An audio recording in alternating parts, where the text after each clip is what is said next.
இன்று சங்கடஹர சதுர்த்தி ஞாயிற்றுக்கிழமையில் வந்திருக்கிறது மிகவும் சிறப்பாக சொல்லப்படுது. இந்த நாளில் நம்ம விநாயகர் பெருமானை கடன் தீர்றதுக்கு எப்படி வழிபாடு செய்யலான்றதை இப்போ பார்க்கலாம். இன்று மாலை 5:30 மணிக்கு மேலே வழிபாடு செய்கிறதுன்றது மிகவும் சிறப்பு. அதே போல் இந்த வழிபாட்டை நாம் வீட்டிலேயே செய்யலாம். கோயிலுக்கு போயிட்டு தான் செய்யணும் அப்படின்ற அவசியம்லாம் ஒன்றும் இல்லைங்க. இந்த வழிபாட்டிற்கு அருகம்புல்லும் தும்பை பூவும் மிகவும் அவசியம். இந்த ரெண்டை மட்டும் நீங்கள் கடைகளிலோ இல்லைன்னா கால்படாத இடத்துல இருந்து கூட நீங்கள் எடுத்துக்கலாம். உங்கள் வீட்டில் இருக்கிற விநாயகர் படம் இல்லை சிலை எதாக இருந்தாலுமே நீங்கள் மஞ்சள் குங்குமம் பொட்டெல்லாம் வச்சு பூக்களெல்லாம் சூடி வழிபாட்டுக்கு தயாராக வச்சுக்கோங்க.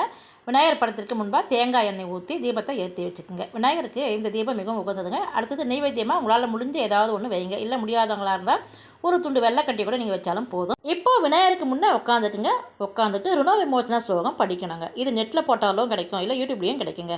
இது படிக்க முடிஞ்சவங்க படிங்க, அப்படி இல்லைன்னா போட்டு கேளுங்க. முடிஞ்ச பிறகு நெய்வேத்தியத்தை பகிர்ந்து விடுங்க. இன்று தொடங்கக்கூடிய இந்த வழிபாடு 48 நாட்கள் தொடர்ந்து செய்யுங்க.